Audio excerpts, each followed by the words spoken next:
Hello and welcome to the Meet the Parents podcast.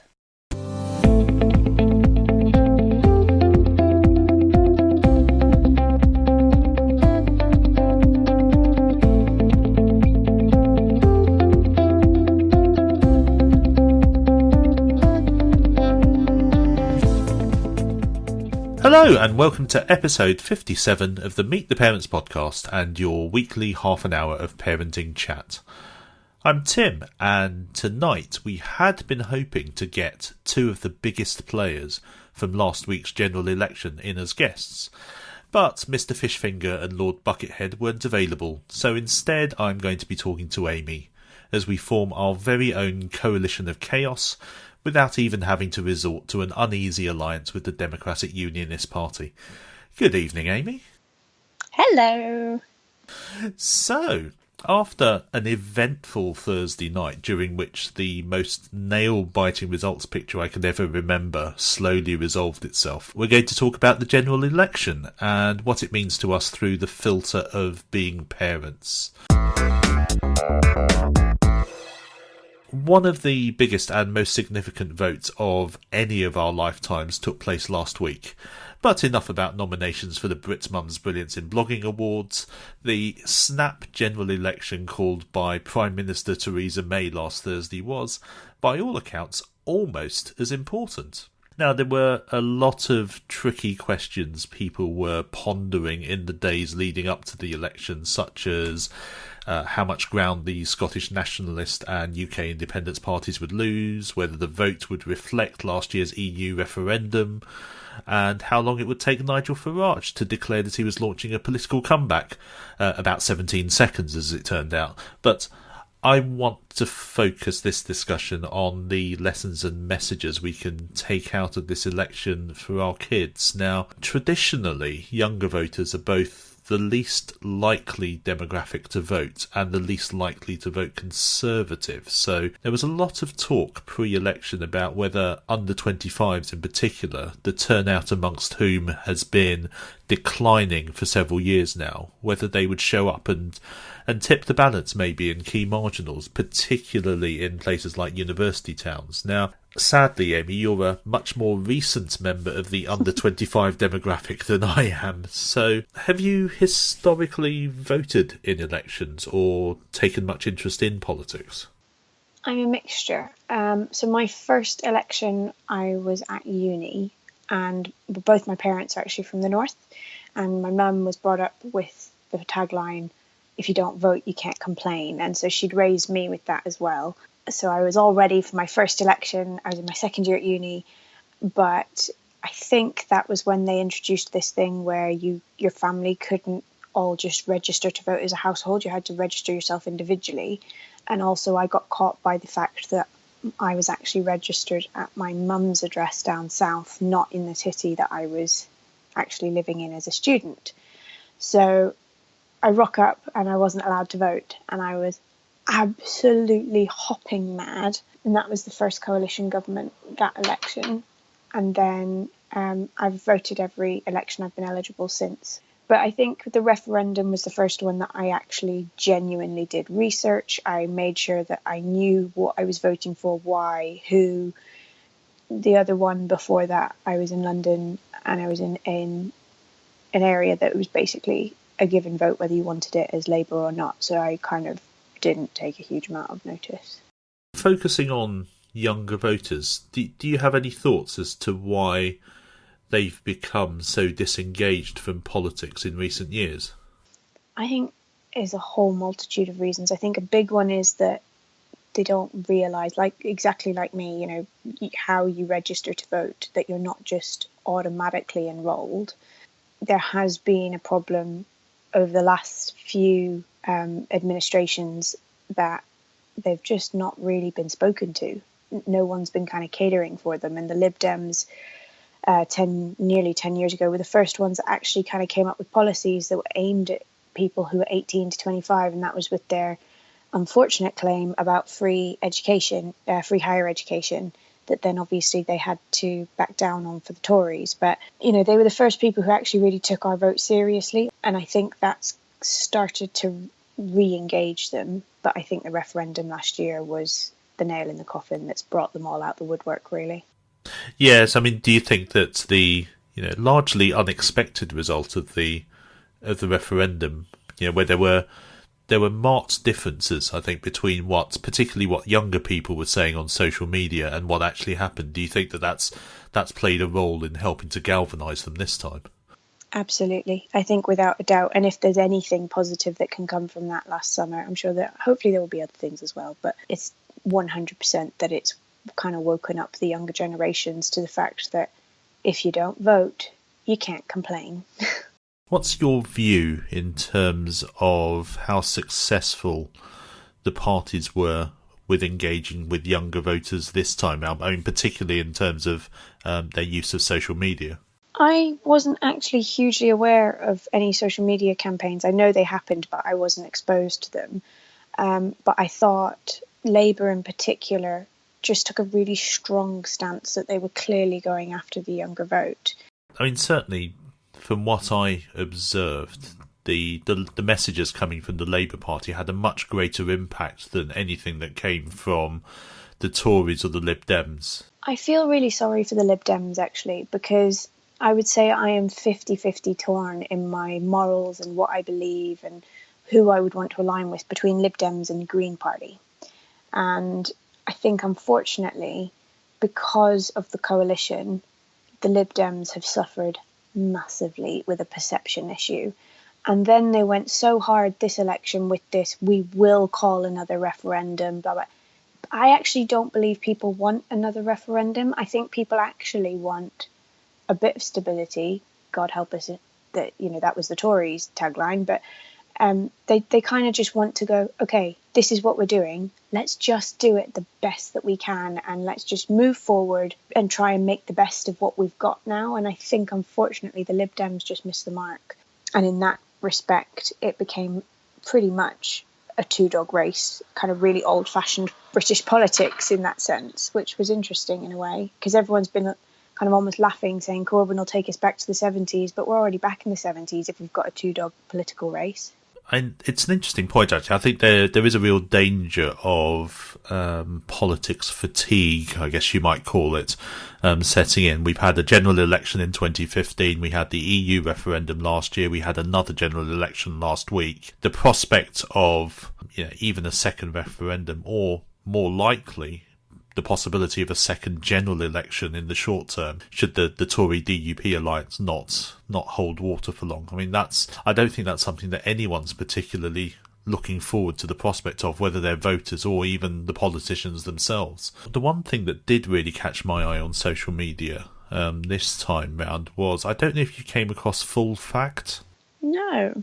So they were an independent fact-checking service. So all through the campaign, they fact-checked things like the manifestos, checked all the statements that were made in the live debates, and so on. Some really quite significant stuff. I know they in particular, they put out one piece of content the day before the election. There was an infographic going around comparing Tory spend in particular areas such as police, health spending, defence spending and so on versus what Labour had spent in 2010. And they did a really good job just fact-checking it and just demonstrating the, let's not call them lies, but the spin behind some of the figures. That's such a good idea. And it was brilliant. They published it on, I think, the Wednesday afternoon, so barely 24 hours before the polls opened. And when I looked at it had been shared 15,000 times. So, I mean, that really underlines the power of social media, and also the importance of getting facts right, because so often they are misrepresented either from out of the mouths of politicians or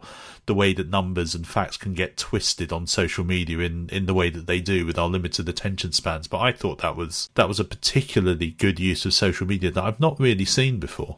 I just wish it had been more widely exposed, because obviously, I mean, I didn't even know it existed, and I would have been really interested in that.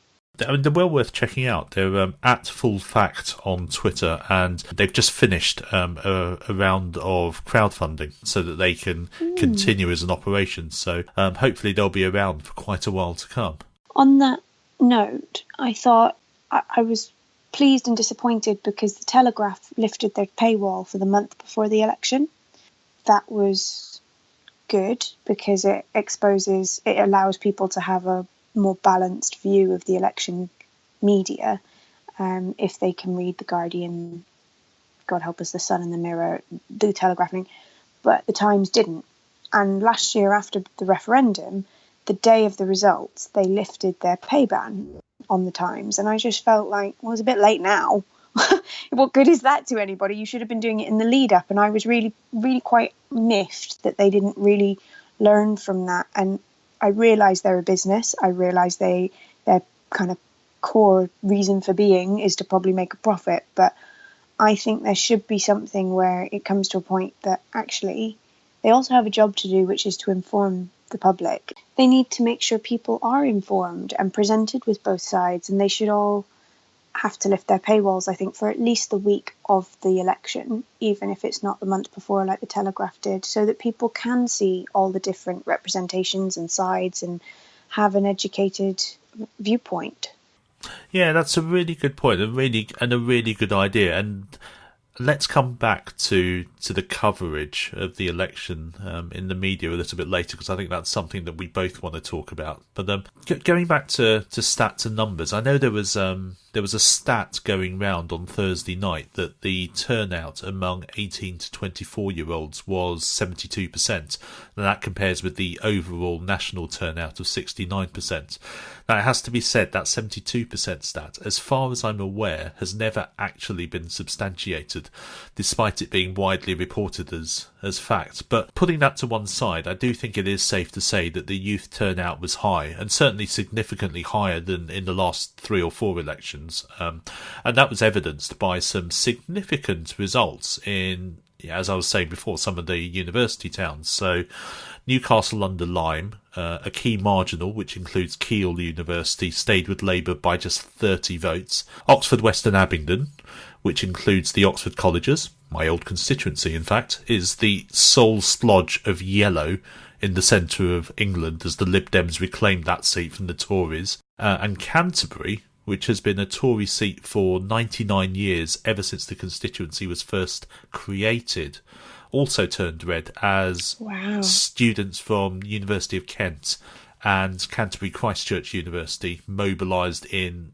very significant numbers. Now, I'm not going to ask the two of us to reveal who we voted for, but I am going to ask this. So on Friday evening, I saw or heard a number of interviews with university students, which for me highlighted two things. So firstly, there were a number of them who had chosen to vote differently to their parents, even though in many cases their families had been staunch Tory or Labour supporters for generations.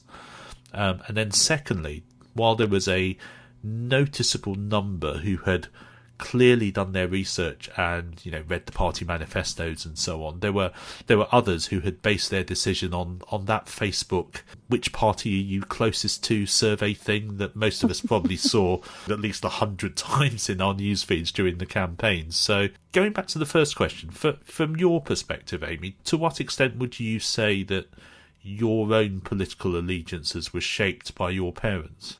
It's a difficult one for me because obviously my childhood was spent in the States.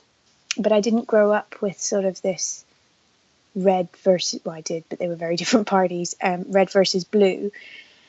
My parents, as I said, they're from the north. My dad's actually from Sunderland, so you can imagine how red he grew up.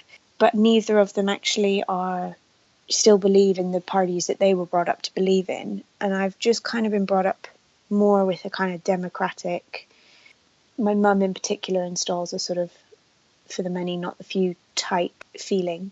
I don't really know. I think I did a lot of my own research in the last year after the referendum and in the lead up to this election, and I did make my own choice. There's actually been big arguments or heated political debates in our house because me, my partner and my mum all chose a different party to support in this election. At one point, my poor daughter, who's 3, was suddenly, it was not like raucous arguing in front of her, but things would be said and she obviously picked up on a tone and she was like, calm down. Yeah, it's been an interesting one this time.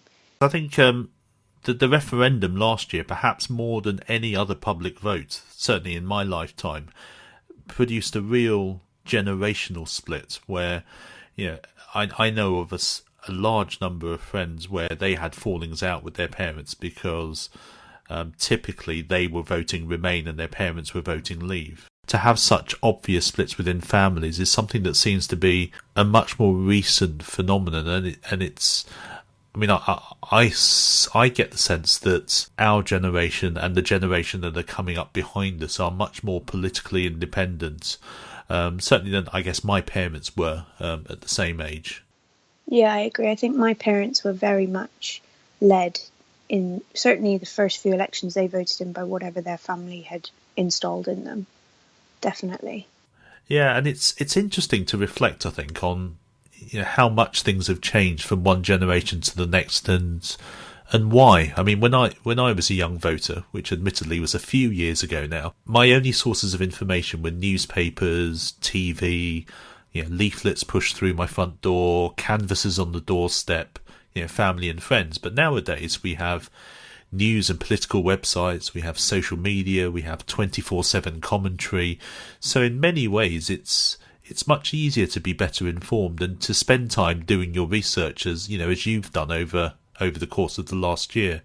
Although the flip side of that is that there's also the danger of being trapped in your own little filter bubble where you surround yourself with friends who mostly agree with your views, and that's then compounded by social media algorithms that selectively show you more of people whose content you like, which can very easily lead you into the trap of believing the vast majority of people agree with you. On that note, I mean, I think we spoke about that after the referendum last summer, because I remember on my bubble, I saw maybe one person say they were voting Leave, and obviously I knew those Leave people existed, not least when we saw the result, but in my world and my bubble, they didn't.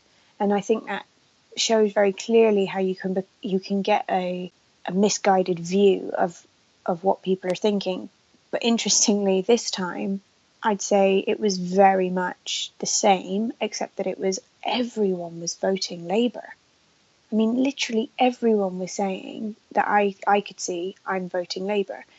And I wondered how much of that was just that Labour people were shouting loudest and Tory people were a bit like Remain last year, in that it wasn't really very cool in a way to say you were voting Tory, or they didn't feel the need to shout about it in the same way. For those of us old enough to remember the 1992 general election, which was the first one that I voted in, there was a very surprising swing insofar that the exit polls seemed to be suggesting that we were heading towards a Labour victory, or certainly the loss of a Tory majority, and yet John Major was returned with a small but actually quite significant majority that completely defied the exit polls, and a lot of that was put down to the fact that even after they'd voted, Tory voters were not willing to admit to a researcher that they had voted Conservative. Which is interesting, isn't it? Yeah, and so some of those filter bubbles have been around for ages, and some of them are obvious and we appreciate them. So if you lived in Sunderland, you would expect that the majority of the people around you would be voting Labour. If you live in the Shires, you're mostly in blue country. But some of the ones, particularly the ones that build up around social media, are slightly less obvious. I think that also this is a slight tangent, but I think that's also part of the problem for the youth vote, is actually understanding our electoral system. And for example, where I live, our constituent has been blue since Kingdom Come, and for the last sort of 5 elections, if you were going to stand a chance of overthrowing the Tory person, you were actually most likely to do so with the Lib Dem vote, because they have in the last few elections kind of had the second majority within our constituency. I only discovered this for this election, and this is my 3rd general election, and I was like, oh my god, what?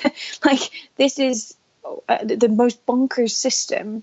I think that's really confusing for the youth vote, and we need, I'm really passionate about this idea that we move to, I always get them mixed up, but I think it's proportional voting, where a vote is a vote, and it's none of this seats business. But the Tories will apparently never let that happen, because the current system makes it easier for them to win. Yeah, and the arguments around proportional representation have gone on for years, but and there are systems that do work in some European countries where they do use PR, but yeah, we're very much wedded to the traditional system of first past the post.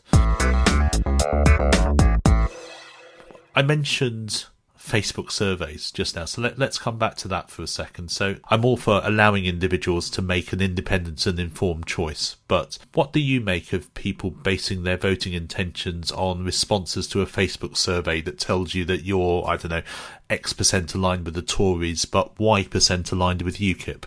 It's a mix. I mean, if it's going to encourage people who haven't voted before to vote, I think that's a major positive. So if it gets them engaged, I think that is a positive. It is a bit of an issue if the source of that, people kind of blindingly following a quiz that they got on Facebook, that's not ideal. What was the source of the information in the quiz? Who does it come from? People don't necessarily ask those questions. Say there was a fake quiz going in parallel that some people took, and it actually, unbeknown to everyone who took it, it always spat out that you were actually Tory, or everyone who took it was UKIP, regardless of what they answered, and then they all voted UKIP, we'd be screwed, in my humble opinion. So I think that is worrying because, because of course we've not had any accusations of countries meddling in the elections of other countries at all in the last year or so. and I have to admit, I'm a bit dubious for, I think, many of the same reasons that you are. I mean, I think that doing a quiz is better than doing no research at all, but I would worry about making a decision based solely on a Facebook quiz that could have all kinds of biases and flaws built in, whether inadvertent or otherwise. And I guess they can be good for helping to inform your decision when set against other research, but to my mind, to rely on it 100% reminds me a little bit of those stories you used to get maybe, 10, 12 years ago of people who had driven into lakes or the sea simply because that's where their sat-nav told them that they needed to go. Anyhow, I think there were a lot of actually quite heartwarming stories that underlines the importance of young voters in particular getting involved. So, I mentioned some of the university towns a little bit earlier, but let's return for a minute to Newcastle under Lyme. So going into the election, this was a Labour seat with a majority of just under 700. Traditionally, it's always been a marginal. On the day of the election, there was a mix-up when university students turned up to polling stations to be told that their names weren't on printed lists and therefore they weren't eligible to vote. Now, this was actually just an admin error.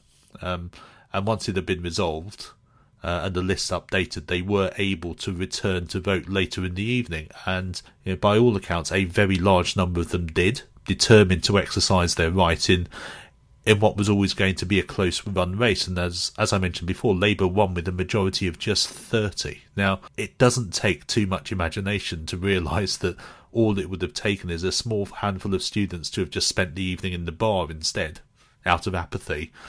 And that would have been a Tory gain. And now on a night when, even 3 or 4 more seats might have made all the difference. You forget the whole nominal needing 326 seats for a majority.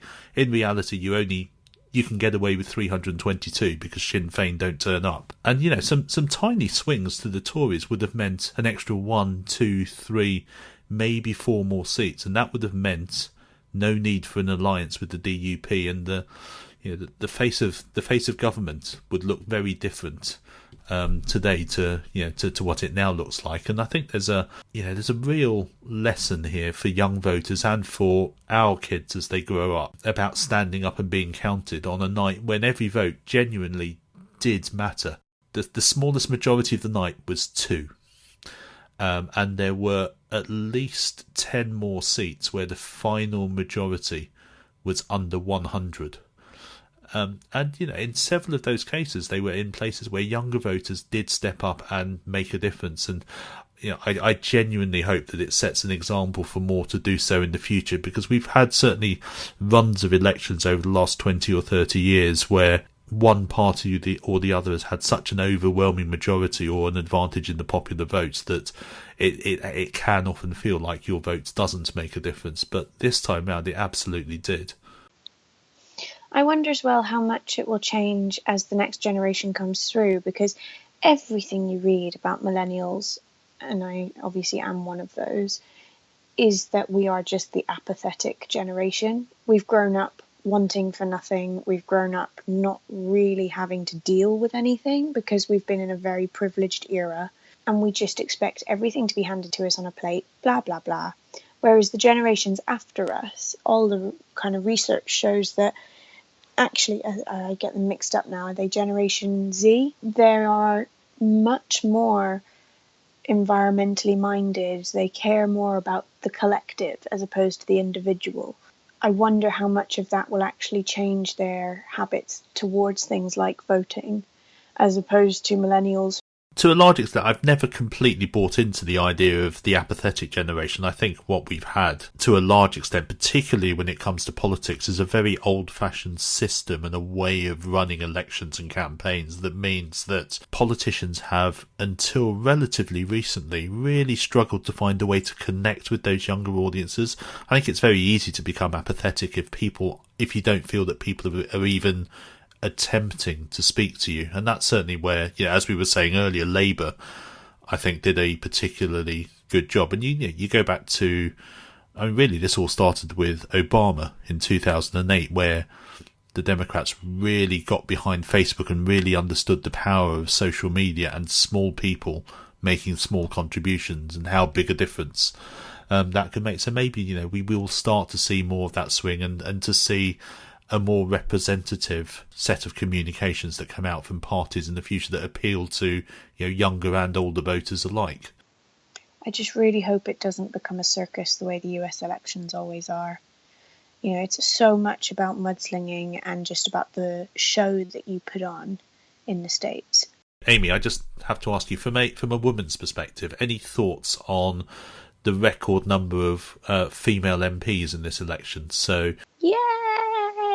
It's 208 in the end out of 650 MPs are women. So that's up from 196 last time round. Female MPs are now 32% of the total. So, any thoughts? So happy. So happy. I think it can only be a strength, personally. As long as they're the right people for the job, I think it can only be a strength. You mentioned your family being having lived in Sunderland, and I know there are 3 constituencies around Sunderland, and all of them have long-standing female MPs. So it just goes to show, and there's absolutely no reason why a female MP can't do as good a job, if not a better job, than their male counterpart. As you say, as long as it's the right person for the job, and you're not getting MPs to fill quotas or anything like that, then absolutely. And it's staggering, actually. The number of female MPs has grown out of all proportion over the last 30 years or so. So in terms of numbers, they've grown in 8 of the last 9 elections, with only a slight dip in 2001. And it's worth remembering that it was only 30 years ago, so that's 1987, when the proportion of female MPs passed 10% for the first time. Things are certainly heading in the right direction, and it's changed enormously in the space of just a generation. I actually wrote a blog post on this a year ago after the referendum, and it did feel as though something changed last summer. Harriet Harman, Theresa May, the Green Lady, Caroline Lucas. That's it. The loads of women were coming out of the woodwork to really sort of make a claim, stand their ground and say, we are here. And, there was a lot of rhetoric last summer of, men have messed this up, let's bring the women in to sort it out, which I don't really agree with. But it did feel as though women sort of took last summer in politics to really make a go of it, if that makes sense. And I think that's good. And the outcome of this election, not just the sheer number of MPs, but the key players in it. I mean, Theresa May, obviously, Caroline Lucas, the leader of the Green Party, Ruth Davidson, the leader of the Conservatives in Scotland, and And Nicola Sturgeon, obviously, as well. Oh, absolutely. And now also Arlene Foster, the leader of the DUP. So, a lot of women in very prominent roles across the whole political spectrum. I do think it is interesting how will that change the way people think of politics. Kids who are growing up at the moment, teenagers. My mum apparently voted for Margaret Thatcher in the 80s. It was her first ever election that she could vote in. And she voted for her more partly just because it was a woman and it was the chance to have a first female prime minister. But in her words, she then regretted it. But I do think it's interesting how it might change how people view politics, how people become engaged. On a less positive note, how about the behaviour and reporting style of the tabloids who, let's say, really went to town on Jeremy Corbyn and also Diane Abbott in the last couple of days leading up to the election, making liberal, pun intended, use of words such as hard left, terrorist, Marxist and jihadist all over their front pages. I mean, is this kind of blatant editorial bias? And I don't really think we can call it anything other than that. Is it acceptable, or do you think that people actually see through it for what it really is? Unfortunately, I don't think there are certain demographics or economic socio classes in the UK that will see through it, unfortunately. But I have to say, something is going on with the Daily Mail. They've always been trashy and bad, but the last year has been atrocious. They are purely going for clickbait, and it's just disgusting, frankly, that they're willing to call somebody like Corbyn the names that he's been called, not just by the Daily Mail, but by all of them. I am increasingly of the opinion that they should shut down newspapers from talking about politics if that's the way it's going to be done. And then it should be independent people like the Fact Twitter account that you were speaking about earlier. Obviously, it's difficult because you can't have them controlled by the government because that won't work. But they need to do something because it can't go on like that. Yeah, and it's certainly gotten more and more extreme in recent years, and absolutely they do appeal to a certain demographic who are more likely to be reading newspapers, also significantly more likely to be voting Tory. But it was a particularly unedifying spectacle, I think, in the run up to the election. One final question. So, in this election, in last year's EU referendum, and in the 2015 election, social media has become a major vehicle for politicians to communicate with everyone, but particularly with a younger audience. And I think that's fantastic. But is there also an element of there being a bit of a nasty underside to it, where users hurl vitriol at politicians and at each other simply because they have differing political views? I mean, in particular, it seems to me that Tory voters get a particularly hard time on social media. So any thoughts about that? I do think it does. I think not least because, 30 years ago or 40 years ago in the 70s, 80s, generally speaking, areas would vote and think the same. So, if you lived in Hull or Liverpool or Sunderland or whatever, you're probably surrounded by people who think and vote the same as you. That was your bubble, as we keep referring to it for social media. In many cases, you probably wouldn't come into very regular contact with people of differing voting views. Whereas now, it's all too easy to hide behind a screen, especially on something like Twitter, where it's so public and you can just hashtag somebody and hurl abuse. I do think it's at risk of, we saw it last year with the referendum as well, day of the Brexit announcement. Some of the Facebook statuses I saw from people who'd voted Remain saying some really quite nasty things about people who'd voted Leave. And I was sat at work, and the girl that I sat next to at work suddenly went, do you know what?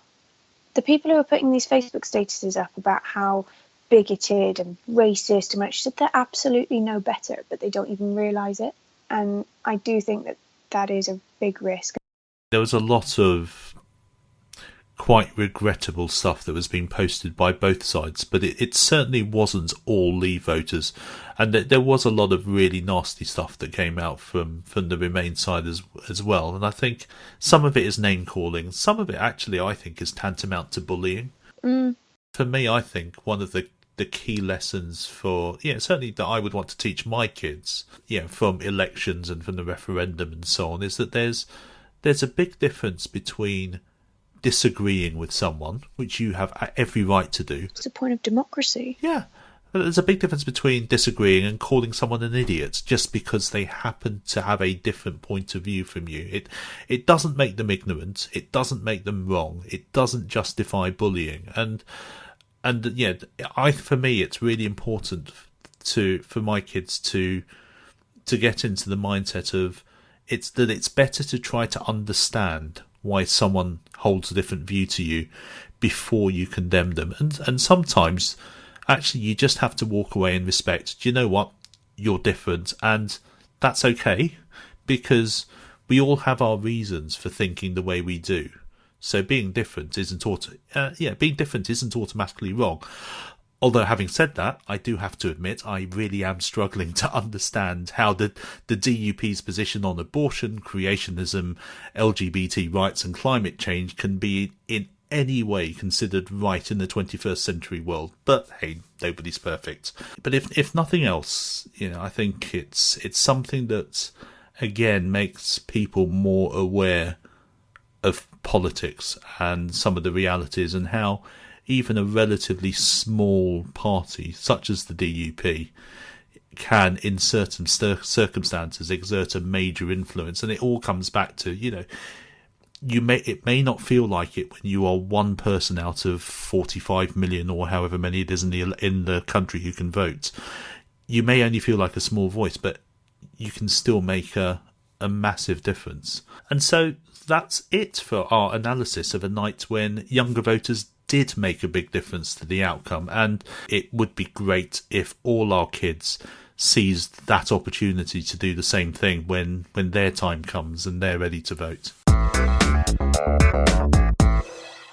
So before we go, what have you been up to recently, Amie?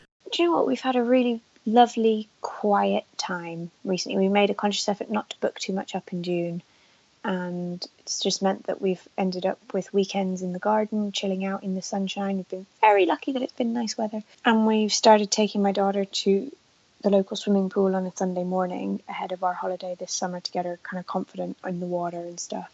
It's just been really nice, kind of doing nothing. It's quite unusual for us.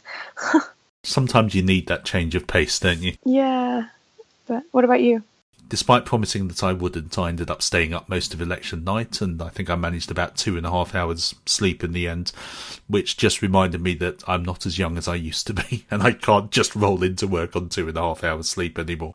Other than that, we took the kids to Silverstone over the weekend. Oh, cool. And not the Grand Prix weekend, obviously, but it was to watch GT and Formula 3 racing, and I have to say, actually, it was a great event for families. Tickets are very reasonably priced. Kids went in for free. No charge for car parking, and there were some free activities laid on, such as go-karting, remote control car racing, and face painting. That, again, normally you'd expect to have to pay for those when you go to other events. Plus, as a much smaller meeting than the Formula 1 weekend, it was much more open, much more relaxed. You could wander around from one grandstand to another, and they even opened the pit lane to the public at lunchtime, so you could actually see the cars and get autographs from the drivers and stuff. And you can't do that at a Formula 1 race, not unless you're one of the rich and famous. And we took our own lunches, so the entire day cost us £32, plus a couple of drinks and a round of ice creams, which was a bargain. Oh, I'll have to look that up, because that sounds like a really good day. Because I was brought up on Formula 1, so... And that's it for this episode of the Meet the Parents podcast. We'll be back next week, but in the meantime, here's where you can find the two of us online. Amie? I am on Twitter as @AmieCaitlin, AmieCaitlin, and Instagram @FindingOurFeet. I do still have a blog. It's findingourfeet.co.uk, but it is still currently on hiatus. And I'm at Thatcham Dad, and you can find my blog at slouchingtowardsthatcham.com. So you can download this podcast on iTunes and Android devices from our website at meettheparentspodcast.com and via a variety of podcasting apps. Do give us a follow on Twitter at Parents Podcast and Facebook at facebook.com/meettheparentspodcast. So thanks very much for listening, and do please join us again next week. Good night.